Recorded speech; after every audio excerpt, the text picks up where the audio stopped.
ओम सतनमो हरीश गुरुजी कॉटेज बड़े बाबा दादा गुरु चैतन्य सिद्ध सद्गुरु महायोगी मत चंद्रनाथ सापरेश चैतन्य सिद्ध सद्गुरु शंभूजटी गुरु गोरक्षनाथ बाबा आदेश 984 सिद्धोगो आदेश अलक निरंजन आदेश। आजचा हा भाग खास करून शिवपिंडी किंवा महादेवाच्या भक्तीला अनुसरून आम्ही करण्याचा प्रयत्न केलेला आहे। बरेच व्यक्तिरेखांचे प्रश्न अनेक वेळा विचारले जातात की घरामध्ये आम्ही शिवलिंगाचं पूजन करावे का, किंवा घरामध्ये आम्ही शिवपिंडी स्थापित करू शकतो का, घरामध्ये मग शिवपिंडी स्थापित केली तर नंदी घरामध्ये असावं का। बरेच व्हिडिओमध्ये आम्ही ऐकलेलं असं आहे की घरामध्ये शिवपिंडी नसावी किंवा शिवपिंडी समोर नंदी हा ठेवू नये, इव्हन शिवपिंडी असेल तर त्याच्यावरती नाग याची स्थापना घरामध्ये करू नये। म्हणजे एक ना अनेक विधी प्रश्न लोकांच्या मनामध्ये आहेत आणि याला जबाब तर कुठेतरी ते व्हिडिओ करणारे सुद्धा व्यक्तिरेखा आहेत जे शिवलिंगाच्या बाबतीमध्ये किंवा शिवपिंडीच्या बाबतीमध्ये चुकीचा प्रचार समाजामध्ये करत आहेत की घरामध्ये तुम्ही शिवपिंडी स्थापित करू नका किंवा घरामध्ये नंदी स्थापित करू नका। मग आज संपूर्णपणे याच्या भागामध्ये जे ज्ञान देण्याचा प्रयत्न केला आहे ते काही महत्त्वाच्या प्रश्नांना उत्तर देण्याचं अनुसरण असणार आहे। सर्वप्रथम प्रश्न आपण घेऊया की घरामध्ये शिवपिंडी असावी का। पहा, घरामध्ये जेवढे देवी देवता विराजमान असतात किंवा घरामध्ये जेवढे यंत्र असतील, कोणत्याही पद्धतीची पूजा किंवा कोणत्याही पद्धतीचं याजन तुम्ही करत असाल तर घरामध्ये प्रत्येक घरामध्ये शिवपिंडी ही अवश्यपणे असावीच। कारण पहा, महादेवाच्या भक्तीमध्ये किंवा महादेवाप्रती केली जाणारी जी भक्ती असते त्याच्यामध्ये सर्वात मोठं सामर्थ्य आणि ताकद सुद्धा आहे। संपूर्ण देवी देवतांमध्ये महादेव एक असे दैवत आहेत ज्यांना महादेव असं म्हटलं गेलेलं आहे, जे देवांचे देव सुद्धा म्हटलं गेलेलं आहे। कारण महादेवाचीच एकमात्र भक्ती अशी आहे ज्या भक्तीला कोणतेही विधी म्हणा किंवा कोणतेही विधान म्हणा किंवा अशा कोणत्या पद्धतीचे वेगवेगळ्या पद्धतीचे कोणत्या अधिक असलेले काही नियम म्हणा हे याला लागू होत नाहीत। महादेवाची भक्ती किंवा महादेवाच्या ज्या सेवा पूजा केल्या जातात त्याच्यामध्ये 18 पद्धतीच्या पूजा नसून 64 पद्धतीच्या पूजा सुद्धा याच्यामध्ये इन्क्लूड खऱ्या अर्थी मांडले गेलेले आहेत। म्हणजे सर्वसामान्य व्यक्तिरेखेला सुद्धा करता येऊ शकते आणि जी वेद किंवा वैदिक पद्धतीने जी पूजा चालतात त्या सुद्धा महादेवाच्या या होतात। महादेवाच्या पूजनामध्ये खास करून तुम्ही घरामध्ये शिवपिंडीचं पूजन करणं, शिवपिंडीवरती दररोज तांदूळ असेल याचं शिवमूठ वाहण्याचा प्रयत्न करणं आणि घरामध्ये बिल्वपत्र हे शिवपिंडीवरती वाहण्याचा प्रयत्न हा अवश्यपणे करावा। बिल्वपत्राचा महिमा तर इतका मोठा आहे, तुम्ही या बाबतीमध्ये आपल्या शिवलीला अमृतमध्ये जे काही कथा येते ज्या अनुषंगाने बिल्वपत्राचा महिमा त्याच्यामध्ये आख्यान आलेला आहे किंवा शिव महापुराणामध्ये आम्हाला आख्यान सापडते, ह्या सर्व यातनं मी घेत काय आहे किंवा यातनं बोर आम्हाला काय प्रचित होतो की महादेवाचं जे पूजन आहे ते तुम्ही सदा सर्वदा किंवा सदा सर्व काळ हे तुम्ही करू शकता। महादेवाच्या पूजनाला कोणत्याही पद्धतीची सकाळ असेल, दुपार असेल, संध्याकाळ असेल, रात्र असेल, 24/7 ज्याला आम्ही म्हणू, म्हणजे दिवसातल्या कोणत्याही प्रहरी तुम्ही महादेवाची पूजा करू शकता। म्हणजे जेवढी देवी देवता असतात प्रत्येक देवी देवतेचा एक टाइम पिरियड हा खास करून मांडला गेलेला आहे। काही देवी देवतांचा एक विशिष्ट टाइम पिरियड असतो, याच पिरियडमध्ये त्यांचे पूजन किंवा दर्शन हे होत असते। दुपारच्या वेळेमध्ये देवी देवतांचा आरामाचा वेळ असतो किंवा त्या टायमिंगमध्ये देवी देवतांचे पूजन करता येत नाही किंवा देवी देवतांना आपल्याला उठवता येत नाही।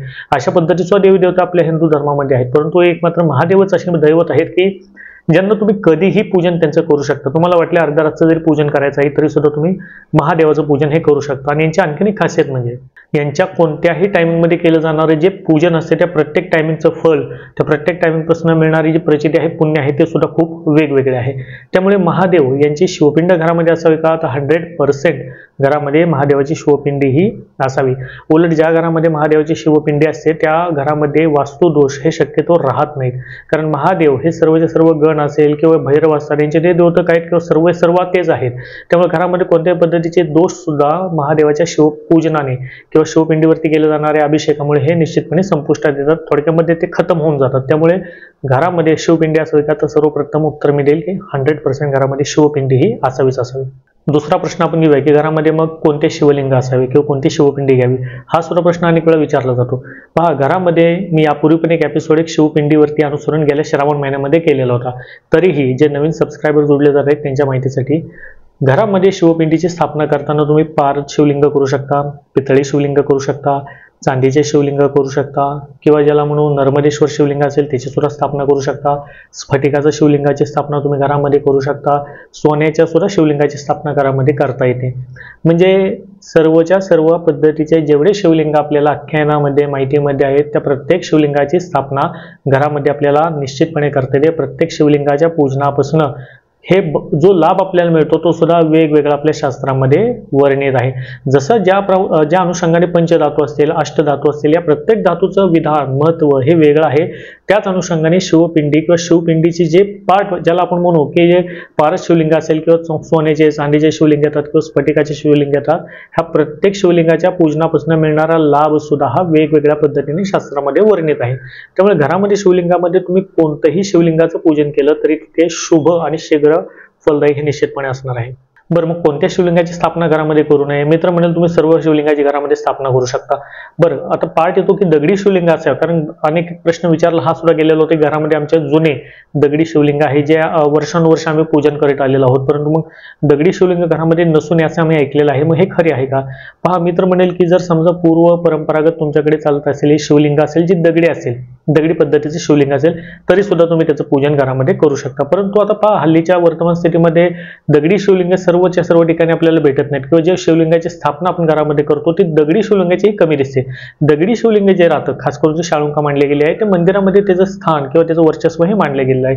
कारण त्याचे विधी विधान किंवा नियम हे थोडेसे व्यवस्थितरित्या फॉलो करणं तितकंच महत्त्वाचं असतं किंवा पावित्र्य ह्या सर्व गोष्टी तिथे पाळणं सुद्धा तितकंच महत्त्वाचं असतं. त्यामुळे रिकमेंडेड मी तर करेल की तुम्ही दगडी शिवलिंग नवीन जर घेत असाल तर दगडी शिवलिंग न घेता तुम्ही स्फटिकाचा असेल, पारद असेल, चांदीचा असेल, नर्मदेश्वर असेल, इव्हन कोणतेही शिवलिंग, इव्हन पितळी जरी शिवलिंग असेल तरी सुद्धा तुम्ही ते घरामध्ये स्थापित करू शकता. पण दुसरा पाठ मी परत एकदा सांगत आहे, समजा तुमच्याकडे दगडी शिवलिंग असेल आणि तुमच्याकडे ते पूर्वापार तुम्ही त्याची पूजन करत आलेलं असाल तर निश्चितपणे ते शिवलिंग हे जागृत आणि अधिक ताकदवान ऊर्जावान असते. त्यामुळे जर दगडी शिवलिंग ऑलरेडी असेल तर तुम्ही त्याचं सुद्धा पूजन घरामध्ये आवश्यकपणे करू शकता. तिसरा प्रश्न विचारला जातो, घरामध्ये शिवलिंगावरती नाग असावा का? आम्ही ऐकलंय की घरामध्ये नाग किंवा नागाचं पूजन करू नये, शिवलिंगावरती सुद्धा नागाचं पूजन करू नये. याच्या बाबतीमध्ये मी माहिती देताना म्हणेल की डिपेंड ऑन यू, की तुम्ही ठेवू शकता की नाही ठेवू शकत किंवा तुमची इच्छा आहे की नाही. खऱ्या अर्थाचं शिवस्वरूप जे मांडले गेलं आहे त्याच्यामध्ये नाग हा असणं सुद्धा तितकंच महत्त्वाचं आहे. खास करून जर चांदीचं शिवलिंग तुम्ही घेत असाल तर चांदीच्या शिवलिंगावरती चांदीचा नाग हा आवश्यकपणे तुम्ही स्थापित करा. त्याचे महत्त्व काही पद्धतीमध्ये वेगळे आहेत, त्याचे फायदे सुद्धा तेवढेच जास्त आहेत. बरं, आता घरामध्ये शिवलिंग पूजनामध्ये नागाचं पूजन करावं का?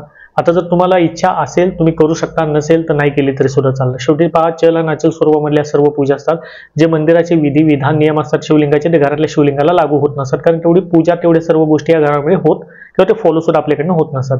त्यामुळे नागाच्याच बाबतीमध्ये जर पर्टिक्युलर प्रश्न असेल तर हा प्रश्नाचं उत्तर मी तुमच्यावरती सोपवत आहे की तुम्हाला योग्य वाटेल जर घरामध्ये तुम्हाला शिवलिंगावरती नाग ठेवावा का तर तुम्ही ठेवू शकता. अदरवाईज तुम्हाला वाटत असेल की नको ठेवायला, आम्ही आजपर्यंत कधी नागाचं पूजन केलेलं नाहीये, किंवा काही जणांच्या घरामध्ये असे काही पूर्वापार चालत आलेले काही गोष्टी असतात, घरातल्या जुन्या मंडळींनी सांगितलेलं असं की घरामध्ये आपल्याला नागाचं पूजन करायचं नाही, असे बरेचसे घरं आहेत, आम्ही स्वतःही ऐकलेले आहेत, पाहिलेले. तर तुम्ही जर करू शकत असाल तर करा, अदरवाईज नाही केलं तरी सुद्धा चालेल, पण शिवलिंग घरामध्ये आवश्यकपणे ठेवा. आणखीन एखादा एक प्रश्न याच्यामध्ये खूप महत्वाचा येतो की घरामध्ये शिवपिंडीवरती किंवा शिवपिंडीच्या समोर नंदी असावा का? हा सर्वात महत्वाचा प्रश्न येतो. एखाद्या वेळेस नाग याच्याबरोबर कॉम्प्रोमाइज करता येते की घरामध्ये नाग नाही ठेवला चालेल, मग शिवपिंडी समोर नंदी असावा का घरामध्ये खास करून? तर याचं उत्तर देताना मी म्हणेल की 100% घरामध्ये शिवपिंडीच्या समोर नंदी हा असायलाच हवा. कारण पहा, मी यापूर्वी सांगितलं, आजही सांगत आहे, नंदी महाराज हे शिव महादेवाचे मानसपुत्र मानले गेलेले आहेत. नंदी महाराजांना तसा वरदान आहे, साक्षात हे शिवाचे वाहन आहेत. ज्या ज्या ठिकाणी शिव महादेव असतात त्या त्या ठिकाणी नंदी महाराज हे 100% असतातच असतात. याही पुढे जाऊन जेवढा शिवगौरी संवाद होतो, जेवढे शिव पार्वती यांच्या पूर्णपणे तंत्र मंत्र जे काही गोष्टी सर्वच्या सर्व आख्यायन असतील, ह्या सर्व आख्यायनांचा एक मात्र साक्षीदार जर कोणी असेल ना तर तो सुद्धा फक्त नंदी महाराज आहे. त्यामुळे नंदी महाराजांचं जे स्थान आहे याला कोणीही हटवू शकत नाही. ज्याला आपण म्हणू जे स्थायी आहेत, जिथे शिव आहेत, जिथे पार्वती आहे, म्हणजे जिथे शिव आणि जिथे माता पार्वती बसते तिथे 100% नंदी महाराज यांचं स्थान हे असतेच असते. त्यामुळे घरामध्ये सुद्धा कोणतेही शिवलिंग तुम्ही वापरत असाल, कोणत्याही शिवलिंगाचं पूजन तुम्ही करत असाल, भले हे पारद असो, नर्मदेश्वर असो, पितळी असो, चांदी असो किंवा स्फटिक असो, परंतु नंदीची स्थापना घरामध्ये अवश्य असावी. आता अनेक ठिकाणी अशी प्रथा आहे की ज्या अनुषंगाने शिवलिंग असते त्याप्रमाणेच ते नंदी घेतात. म्हणजे स्फटिकाचं शिवलिंग असेल तर स्फटिकाचा नंदी मिळतो, चांदीचं शिवलिंग असेल तर चांदीचा नंदी मिळतो. काही ठिकाणी असं म्हणतात किंवा प्रश्न विचारला जातो, घरामध्ये आमच्या स्फटिकाचं शिवलिंग आहे परंतु आजपर्यंत आम्ही नंदी स्थापित केला नाही, किंवा घरामध्ये आमच्या नर्मदेश्वर शिवलिंग आहे किंवा पारद शिवलिंग आहे पण आम्ही आतापर्यंत नंदीची स्थापना केली नाही, मग आम्ही नंदी कोणता घ्यावा? पारद असेल तर पारदचाच नंदी घ्यावा, की स्फटिकाचं असेल तर स्फटिकाचाच घ्यावा? याचं उत्तर देताना म्हणेल की तुम्ही शिवलिंग हे कोणतं जरी स्थापित करत असाल ना तर नंदी जर तुम्ही नवीन घेत असाल, पहिला असेल तर ठीक आहे, नवीन जर घेणार असाल नवीन शिवलिंगाबरोबर पितळी नंदी हा घरामध्ये स्थापित करा. भले शिवलिंग मग कोणत्याही धातूचा असू द्यात, काही अडचण नाही, परंतु नंदी स्थापित करताना तुम्ही पितळाचा करा किंवा पितळी नंदी हा स्थापित करा. याला दोष लागत नाहीत किंवा इतर जे काही धातू असतात ज्याच्यामध्ये शुद्धीकरण विधी या सर्व गोष्टी कुठे ना कुठे येतात. अगदी डीपली न जाता मी सांगत आहे, नंदी जर तुम्ही पितळी ठेवत असाल, शिवलिंग भले कोणत्याही धातूचा असू द्यात तरी सुद्धा चालेल, पण नंदी तुम्ही घरामध्ये अवश्यपणे ठेवण्याचा प्रयत्न करा. शिवपूजनामध्ये घरामध्ये शिवपिंडी स्थापित केली, मग कोणकोणत्या वस्तू नित्यक्रमामध्ये असाव्यात? सिंपल लॉजिक आहे की तुम्ही घरामध्ये जर शिवपिंड असेल, आपल्याला दररोज त्याची पूजा करायची आहे. पूजा तुम्ही सकाळच्या प्रहरामध्ये आंघोळ केल्याच्या नंतर सर्व देवी देवतांच्या पूजा आपण शिवलिंगाची करणार. मग पूजनमध्ये काय लागणार आहे? मी म्हणेल की 1 लोटा किंवा 1 छोट्याशा फुलपात्रामध्ये दूध, ते अभिषेक करण्यासाठी.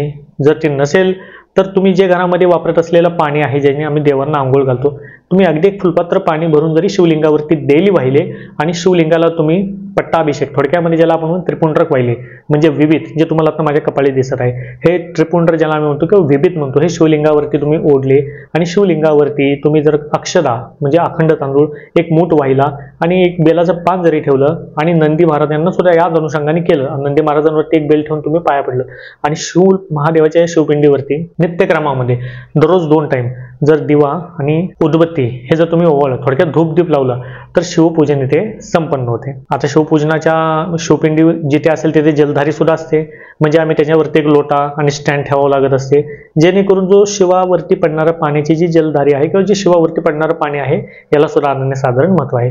आता दुसरा प्रश्न निर्माण होईल की घरामध्ये मग आम्ही दररोज जर शिवपिंडीचं पूजन केलं, वरती लावलेला जो तांबे आहे त्यातनं जे पडणार पाणी आहे तर संपूर्ण दिवसभर आम्ही त्यामध्ये पाणी घालत बसायचं का, असं सुद्धा प्रश्न विचारला गेला. असं मुळामध्ये नाहीये. जेव्हा तुम्ही पूजा करून तुमची पूजा पूर्ण होईल तेव्हा पूजा पूर्ण झाल्यावर फक्त 1 तांबे पाणी तुम्ही वरती शिवाच्या वरती वाहिले किंवा त्या छोट्याशा लोट्यामध्ये घालून ते ठिबकत राहिले तरी सुद्धा चालणार आहे. सेकंड जे आहे ते सायंकाळच्या प्रहरामध्ये तुम्ही त्याच्यामध्ये पाणी घाला, जेव्हा प्रदोष टाइम असतो. प्रदोष वेळेमध्ये सुद्धा खूप महत्व शिवपूजनाचं आहे. प्रदोष वेळ कोणती? तर सूर्यास्ताच्या अगदी 15 मिनिटं पूर्वीची वेळ. जेव्हा सूर्यास्त होणार असेल त्यापासूनची 15 मिनिटं आणि सूर्यास्तानंतरचे 15 मिनिटं हा अर्ध्या तासाचा वेळ थोडक्यामध्ये आम्ही टेंटेटिव्हली प्रदोष वेळ हा म्हटला गेलेला आहे. त्या पूजनामध्ये सुद्धा शिवपूजनाचं विशेष महत्व हे निश्चितपणे आहे. आणखीन एक प्रश्न आता की घरामध्ये 2 शिवलिंग चालतात. आमच्याकडे ऑलरेडी 1 शिवलिंग आहे, परंतु आम्हाला आणखीन 1 नवीन घ्यायचं आहे किंवा वेगळ्या धातूचं घ्यायचं आहे. मग अशा वेळी आम्ही काय करावे? घरामध्ये 2 शिवलिंग चालतात का? निश्चितपणे चालतात. पहिल्या शिवलिंगाचं काय करायचं किंवा दुसरा शिवलिंग आम्ही कुठे स्थापित करावा?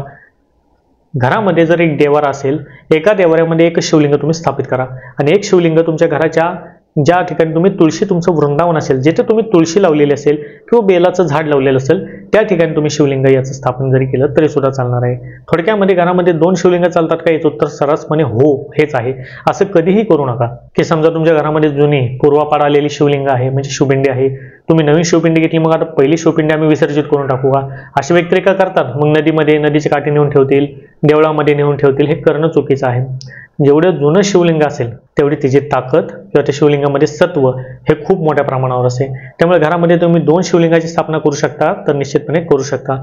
शेवटी शिव महादेव आहेत, हे केलं तुमचं कल्याण करणार आहे. शिवपूजनाने कधीही अहित होत नाही, उलट तुमचं अहित होणार असेल तर ते सुद्धा हितामध्ये परिवर्तित होतं. हे म्हणजे शिवलिंग आहे, हे म्हणजे शिवपूजन आहे. त्यामुळे अवश्यपणे तुम्ही घरातल्या शिवपिंडीचं पूजन करू शकता. सांगितलेल्या माहितीप्रमाणे तुम्ही जे यथाशक्ती मिळेल त्या अनुषंगाने तुम्ही स्थापना करा.